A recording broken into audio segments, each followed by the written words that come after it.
Hey guys, what's up? Welcome back to another episode of Making an Impact podcast. Today, my special guest is Carlos Martinez, and I've known Carlos for quite some time now, and there's a lot of really cool things that Carlos is going to share with everybody here today. But just to kind of give you a background on Carlos, the man, the business person, I've known him, I've known his family for quite some time, but he actually, I remember when he reached out to me several years ago because he wanted to start real estate. And, long story short, he got licensed in August of 2021, joined my office at the time, about 30 days later in September 2021, and quickly just started to become very, very coachable and asked a lot of questions. And that right there was the foundation that has just set him up on a trajectory that is going absolutely amazing. I mean, first year, I think you did nine. First year in the business, 9 transactions, which is almost unheard of, with the way we see things now, right? The National Association of Realtors, NAR, states that the average real estate agents, nationwide sells, 2, maybe 3 homes a year. Carlos came out of the gun with 9. Your second full year, how many did you do your second full year? We're in track for 25. 25. So he went from 9 the first year to 25. That is almost 3xing the amount of transactions closed in year over year. And we're going to be talking about what he did, what he's doing, the daily activities, what he does so that someone like you, if you find yourself in a rut, if you find yourself stuck in production, applying some simple techniques, some simple tips and tricks is just going to get you going. So let's welcome everybody, Carlos Martinez. Carlos, say hi to everybody. Hey, how you guys doing? Again, just to kind of get started, you started with me September 2021. Yes. What was the reason why you wanted to get started in real estate? Well, we had a daycare. Well, we still have a home daycare business. COVID hit at that time, and it went down. So we went from having 14, 15 kids to 0 income, pretty much, because of COVID. Everybody stayed home. So it kind of put me in the position to where I need to make changes. So I was like, hey, real estate's something I've been wanting to do. Why not? Like, let's just do it. Like that, if anything happens, we could survive. That was the big thing for us. It was a shocker. So that's what pushed me to let's do a secondary business. So COVID hit you. It hit millions of people across the country. But why specifically real estate? There's a lot of things that we can do, right? There's a lot of at-home businesses that you can do, a lot of side hustles that a lot of people do. Is there a specific reason why you chose real estate? Real estate, you know what? The reason why I chose real estate is because I like to help people. Honestly, I do. I had a bad experience initially when I got my house. I had, a lender and a realtor that didn't really help me at all. They wanted the file to be perfect. And I understand what perfect is, right? Credit, everything. I felt that was great, but they didn't help me at all. So I felt like, if I do this kind of business, I'm not going to be that. I'm going to change things around. I'm going to help people. And I think that was the motivation. And that's why I got into real estate. Gotcha. And again, I remember the phone call. Call when you called me. We talked a little bit. You got going. I remember meeting you in the office for the first time, hiring for the first time. And again, quickly, you just started to ask a lot of questions, which to me is very, very important. So if you're, a new real estate agent, or just a real estate agent, entrepreneur, lender, whatever you are, the number one thing you got to learn is always ask questions. And that's something that you did. I mean, right away, do you remember some of the first questions that you asked me? Honestly, the first things was the contract. I remember I had a hard time. Right, I picked up a client really fast. So September, by October, I already had a client that I was working with, and I was like, dude, I don't even know how to do a contract. Yeah. Help me out. I was, remember I called you and you're texting me, and you kind of gave me that what to do with it, and that was like the first step for me. Like I didn't even know how to make it simple for myself. How did you get your first client so quickly? Again, usually there's a 90-day window, right? That new agents, get and by the end of a 90-day period, right? A quarter is when they typically start getting more momentum. But you got something started really quickly. How did you get your first client? I went to a car dealership. So I was looking at cars, and the salesman that I was talking to We had a great conversation, and he asked me about the market. I say, hey, I'm doing real estate. By the way, I do real estate. And he's like, hey, how's the market? And I said, it's excellent. It's an excellent time to buy. So we started having a conversation, and one thing led to another. We started like the process. Right. And he was, at that time, it was him and his girlfriend, right? They're trying to get married and trying to like come together. Mm-hmm. So we were trying to get a house so we could both live together. Gotcha. So that was, and this was Toyota, one of the Toyota guys. Gotcha. Heads up to the Toyota guys. So you started a conversation. Yes. Did you feel comfortable starting that conversation? It just felt natural. Okay. It felt natural. It just kind of blended in. He was trying to sell me a car, and You were trying to sell him a house. I guess. Pretty much, Yeah. right? Yeah. So he kind of it worked out that way. So kind of walk us through that. How many times, or was there a follow-up process involved? Obviously, you met him for the first time. He's trying to sell you a car. The conversation kind of blossomed, and from there, you're trying to sell him a house. Or I should say the conversation about the real estate market happened. Yes. Then you established that you had a lead, right? Yes. So were you able to close them right there? It doesn't sound like it. So there was a follow-up process, Yes. right? So how many times did you kind of spark that conversation, reach out to him to kind of just, again, follow up on the process to get him, into your system? So it was just a couple questions. I want to make sure do you have the deposit? How do you feel your credit is? And then pretty much the biggest thing for me was get him to the lender, right? Because everybody, I think the fear is the lender, they're going to run my credit, what's going on. I always tell them it's a process. If you don't get qualified now, at least you have a roadmap. So I lead with that with a lot of clients. So they don't feel like I'm pushing them for that. So there's a roadmap. If you could do it now, great. If you can't, then we could do it in the future, no problem. So that kind of gave a way from them to feel like that pushiness that a lot of realtors have, I guess. Okay.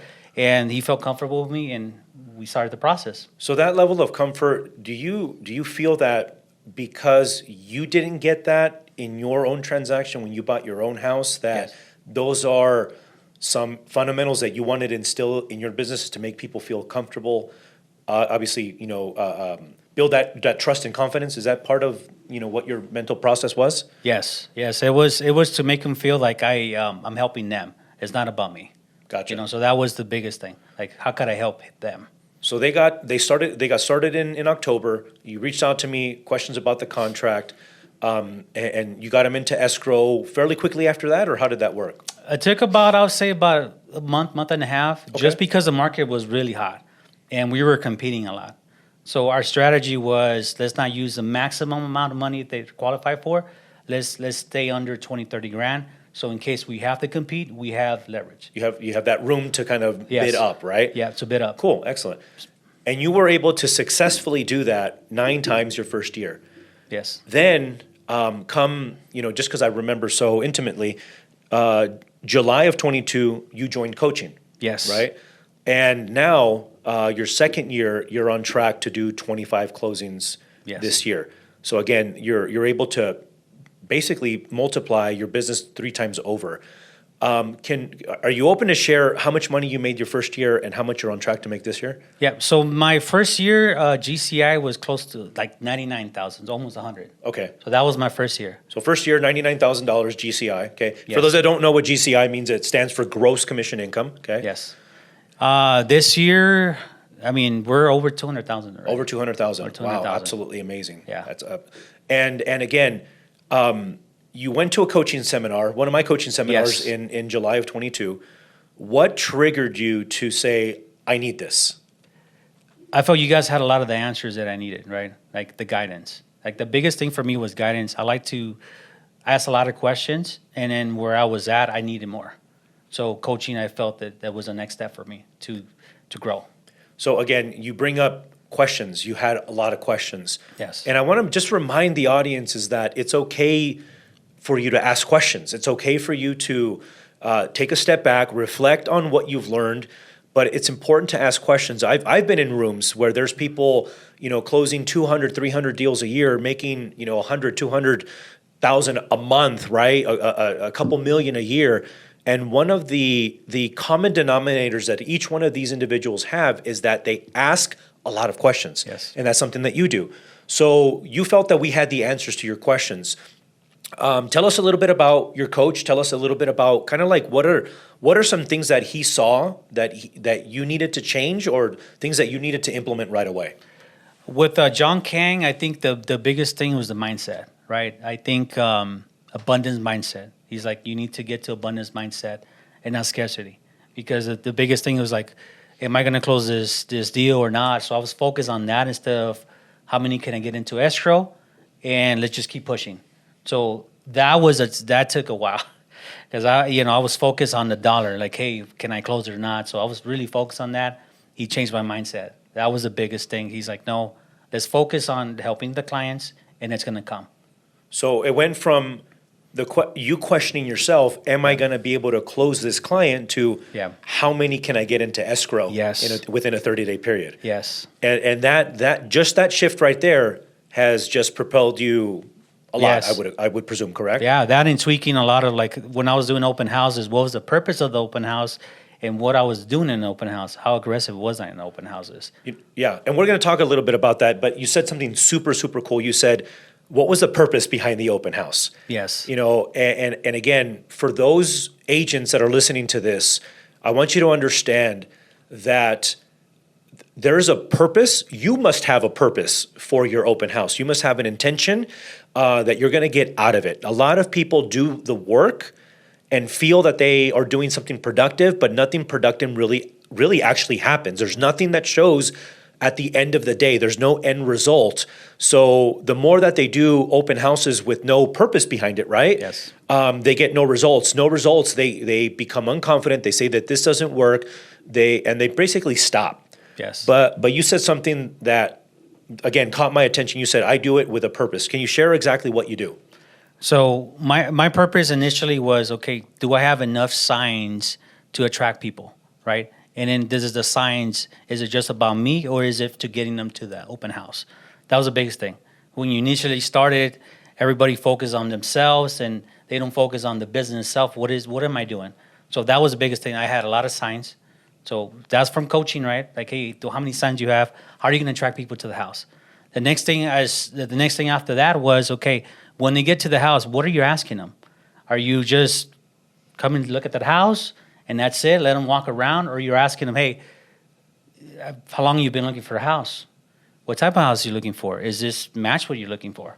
Is it a 3-bedroom, 2-bath? Give me a little bit more. So I kept asking more and more of what they wanted, and then they kept opening up to me. And at that point, I had a laptop. So let's look at the houses.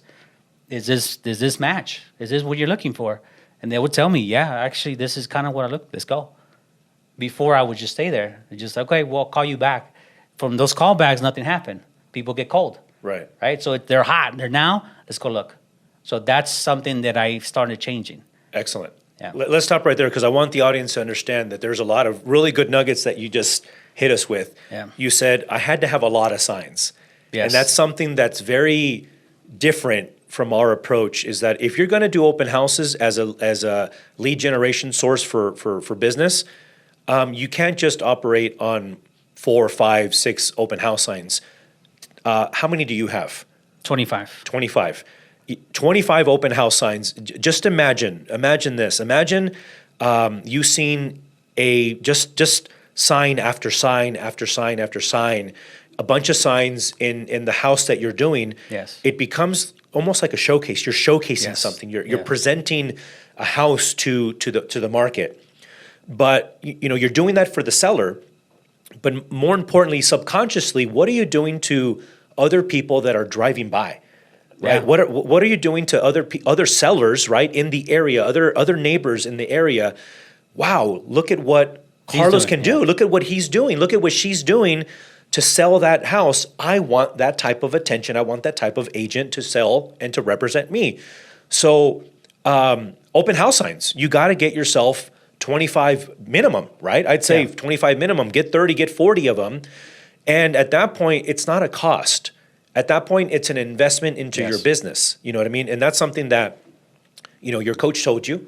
Yes. You're like, I'm sure the initial shock was like, okay, 25 signs. Oh my gosh. It's a lot of money, right? 25 times blank. Yes. And you're looking at a couple $1,000s, I would imagine, right? Yes. But again, you went from 99,000 to over $200,000 Yes. now.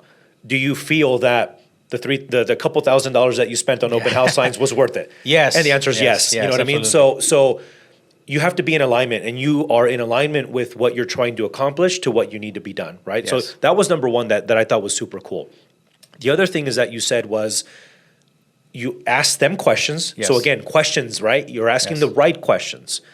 But if they gave you that feeling, that emotion, like, hey, yeah, I have my laptop there, right? Yes. You're ready to work. If they give you that again, that energy that they're ready to start Yeah. something now, you stop what you're doing and you start going to show property with those people. Is that Yes, correct? absolutely. Let's leave. Let's get it done. Let's leave and let's get it done. Yeah. So again, that right there is something that everyone here should take as write it down, write it as a takeaway. If you have a hot prospect, stop the open house and go start working with a new buyer, because that's the purpose of the open Yeah. house, is for you to get, leads, Yes, absolutely. not for you to stay from 11 to 3 or 11 to 4 or whatever the case is. Yes. The purpose behind the open house is for you to get a lead. And if you got a lead, work with them. You know, Yes. I mean, one thing that we talk about a lot is a lot of people have a fear, and in this case, in a lot of cases, people have a fear of success. What if people say yes?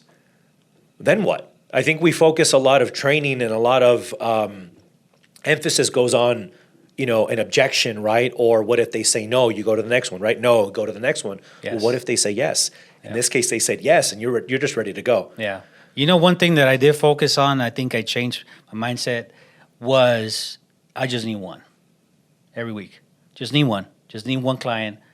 And that was the focus. I didn't focus if 7 people came in or 2 people came in. My focus was within those days that I did open houses, I just need one good client. So that was the mindset I changed to. Because before it was like, I need to have these many people to come through these doors so I could feel good about myself. No, it was, I just need one client. Just need one. Just one client. That's it. So how Makes many, a difference. It makes a huge difference. So and again, that's all mindset related, Yes. right? So is there a specific days of the week that you do open houses? Is there specific time frames? I would do them from 10 to 4. Okay. Or sometimes 10 to 5, depending. What I learned within the week, right? Thursday, Fridays, we'll get people from lunch breaks or people walking around. I would get clients like that. And sometimes those conversations became leads and actually became a buyer. So I didn't focus on just 2-3 hours. I focus on what if I get a client in the morning? What if I get lunch? That was my focus. Where can I get the client? Doesn't matter what time. As long as I give myself enough time for the client to come and then have a great conversation with them. Gotcha. And again, going back on that mentality of I just need one, Yes. right? So sounds like you do open houses on Thursdays, Fridays, And Saturdays. and Saturdays. Yes. And you do each day from 10 to 4, 10 to 5. 10 to 4, 10 to 5. Yeah. So you're doing a 6-hour, potential 5 to 6 hour Yes. open house. Yes. And again, it gives people that are walking around, people that are on lunch breaks, people that are Yes. getting home, right? The opportunity to come Yeah. check out the home. And as a result of you doing that, is that pretty much your system of open houses? Yes, this is a system at open houses.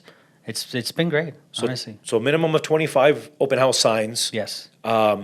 Open house days are Thursday, Friday, Saturday, 10 to 4, 10 to 5, right? Depending. Yes. And again, just the mentality of one. Yes. And I've actually, again, just you being part of the program, our program, I've had the pleasure of seeing you, grow. Yes. Not only in your business, but financially, and that just opens up other doors for you, right? Is open houses the only source of business that you're getting leads from right now? That, and also what I was doing initially is going to businesses and giving my business cards. So that brought about a couple clients. Another thing I'm working is the phones, right? Trying to understand the phones and how the process is. I think that's more nerve-wracking for me than actually talking to people out front.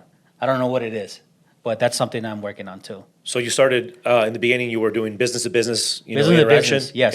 Okay. That's how a lot of happened. I'll go to the businesses, dealerships, anywhere. And now you're introducing phone calls, and that's a Yes. whole nother monster. That's right? a whole nother monsters I'm learning. Yeah. And again, even with that, you're growing because you're asking questions. Yes. You know, you participate in our script mastery classes every Yes. day, right? Which is role play, and you're always there with your hand up. I have a question. Yes. And again, this just goes to show you that an inquisitive mindset is going to grow faster. Is there anything specifically holding you back from making phone calls right now, or is it a mindset shift that still needs to happen that you're working on? What exactly is holding you back from introducing that lead generation source? I think typically when you're like in person, you read body language.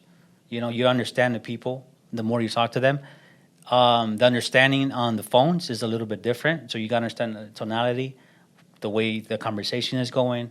That's I think where I'm trying to learn a little bit more. So the tonality and being able to, again, listening is Yes. is powerful, right? Yes. You know, real estate agents, lenders, entrepreneurs, if you're in this business, we love to hear ourselves talk, Yes. but we have to do a lot of listening as well. Yes. And again, you asking the right question will open the door for them to answer and just give you more Yes. and more.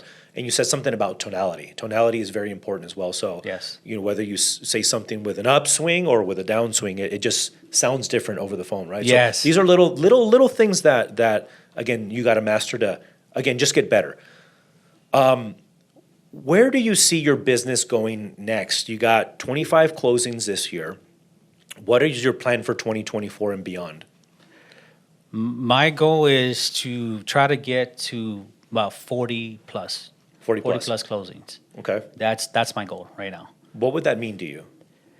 A lot. I mean, that changes a lot of things, you know. It's a little bit more money in the bank. I could probably get another house, you know, and invest more. You know, at the end of the day, my goal is to really bring my wife over. Like, I know she has daycare. She's been doing it for a very long time. And it does get tiring, right, after a while dealing with kids forever.